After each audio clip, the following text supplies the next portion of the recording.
Pemirsa Easy Stock, jumpa lagi pada saya Budi Setianto, kreator Easy Stock. Kita akan membahas saham-saham apa sih yang direkomendasi para broker pialang di Bursa Efek Indonesia.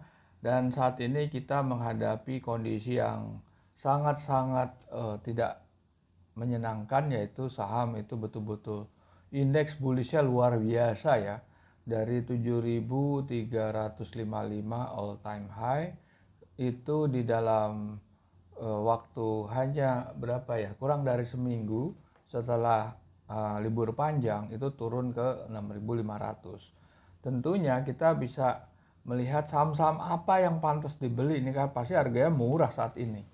Oke, kita lihat ya, ini saham kita mau bahas hari ini dengan Easy Stock ada PTPP, Pegas, Wood, dan apa ya, SCMA. Udah ada 4 saham yang kita bahas. Oke, kita akan bahas dengan menggunakan Easy Stock. Easy Stock adalah aplikasi Android yang bisa Anda akses di download di Google Play Store. Ini adalah penghitungan nilai harga saham yang menggunakan metode menurut bukunya Benjamin Graham, yaitu Security Analysis. Buku yang diterbitkan pertama, edisi pertamanya tahun 1934. Jadi beliau itu adalah gurunya Warren Buffett. Oke, kita lihat gimana cara aksesnya.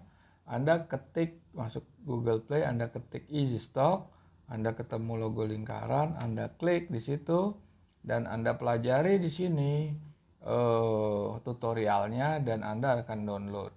Anda download akan melihat display seperti ini.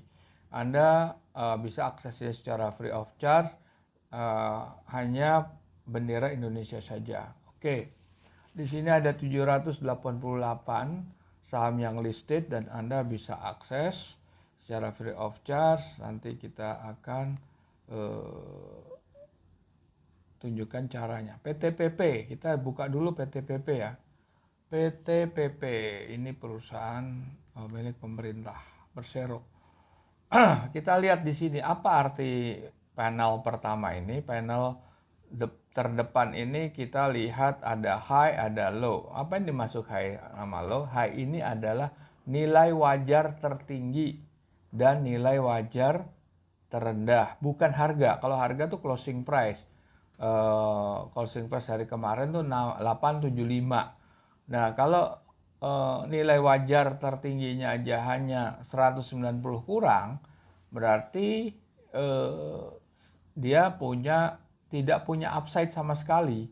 Itu malah downside-nya bisa 80% gitu. Nah, kenapa yang terjadi seperti itu? Kenapa direkomendasi? Tentunya mereka rekomendasi dari analisa teknikal, analisa supply and demand. Kalau Easy Stock murni adalah analisa fundamental yang berbasis kepada angka di laporan keuangan ya, angka di laporan keuangan. Oke, kita buka panelnya.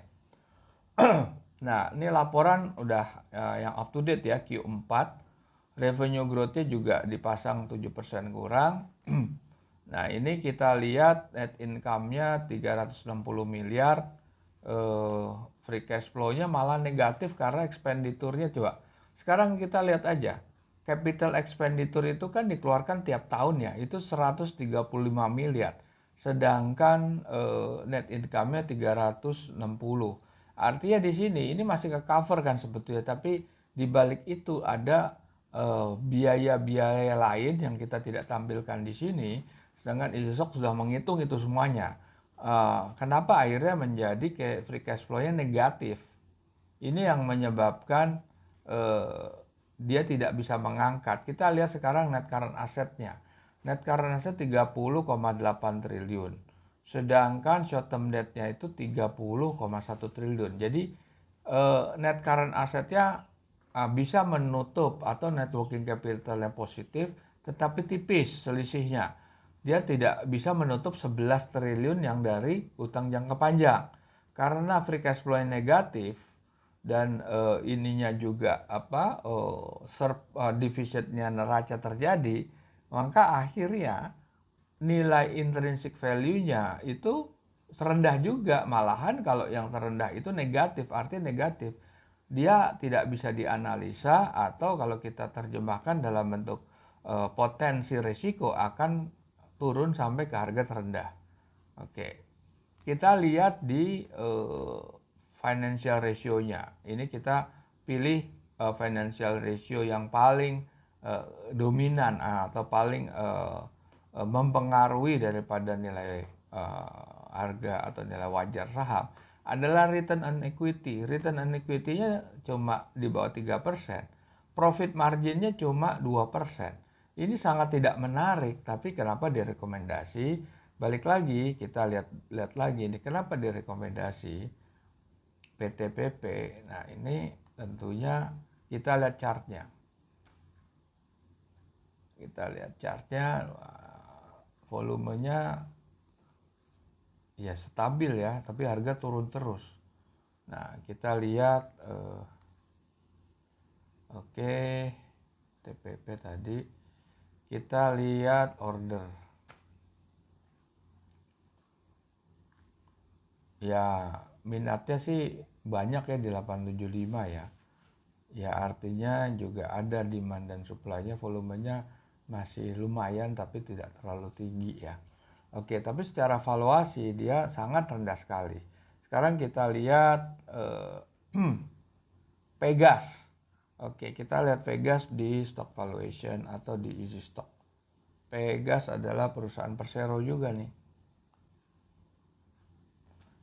Oke, Pegas ini, nah kita lihat di sini panel terdepan ini, kita lihat harganya 1470.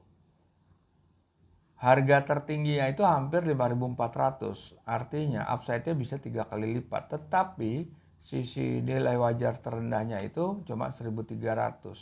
Artinya ada downside sekitar 10%, 10%-an lah ya. Ini sebetulnya masih menarik ini karena upside-nya tinggi sekali. Kita lihat di panel berikutnya, isi perutnya.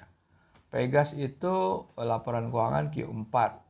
Revenue growth-nya 7,4, udah lumayan tinggi lah ini ya.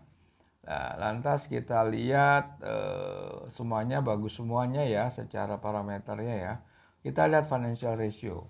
Return on equity-nya 11%, which is masih sedikit di bawah standar. Profit margin-nya 12%, lumayan lah buat perusahaan utility ya. Lumayan bagus di sini. Dividend yield-nya juga ada. Nah, ini pertumbuhan 7,4%, ini mungkin bisa aja Anda pikir itu terlalu tinggi. Ini asumsinya terlalu tinggi. Oke, Anda bisa menggunakan aplikasi premium di sini, yaitu stock simulator. Kalau yang lain, historical chart, company profile, video profile itu free of charge. Forecast simulator adalah satu dari 3 fitur premium member, dan 2 yang lainnya adalah best stock selection dan true value IPO.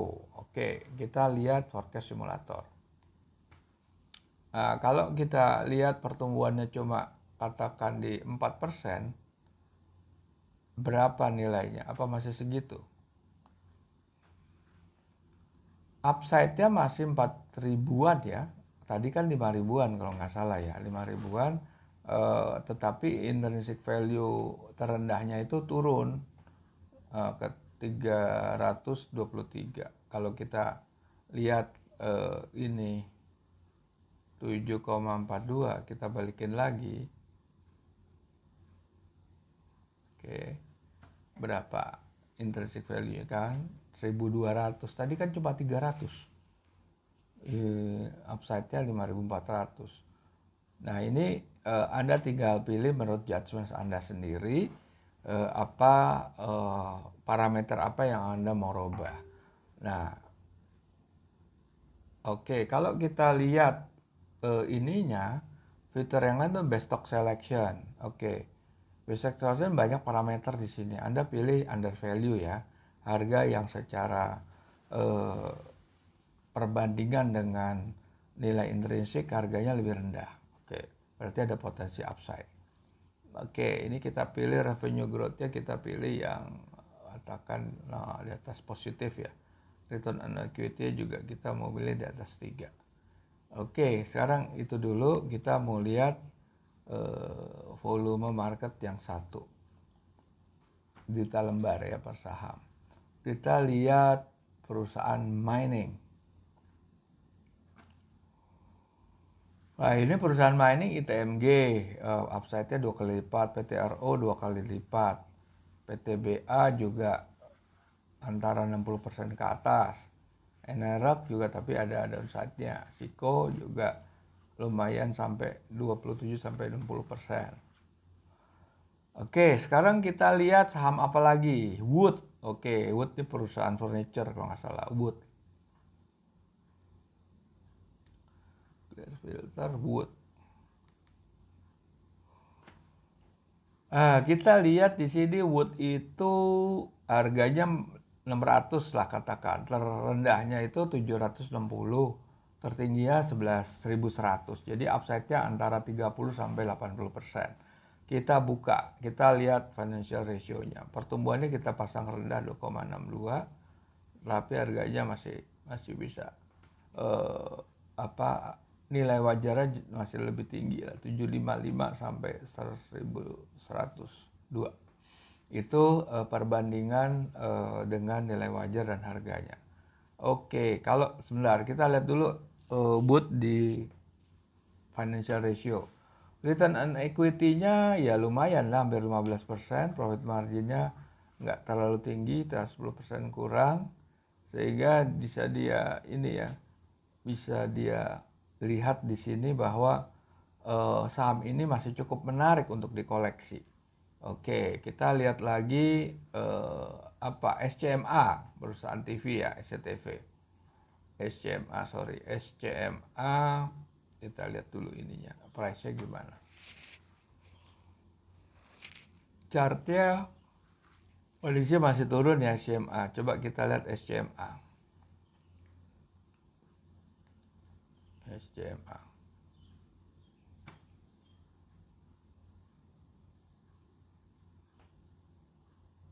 Masih loading. Ya. Oke, masih loading. Coba ya kita set ulang dulu loading. SCMA.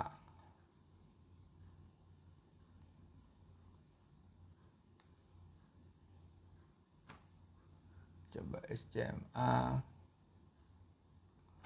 Nah ini upside-nya kalau harganya 235, terendahnya itu nilai wajar 250, upside-nya cuma di bawah 10%. Sedangkan kalau nilai wajarnya itu sekitar 275, upside-nya sekitar 18%. Oke, kita buka panelnya. Gimana financial ratio-nya? Return equity-nya 18% bagus, profit margin 22,5, 5,6 bagus, working capital juga kuat, debt equity-nya di bawah 1. Oke, jadi begini para pemirsa, silahkan pelajari rekomendasi saham dari para broker. Kita berjumpa lagi di lain waktu.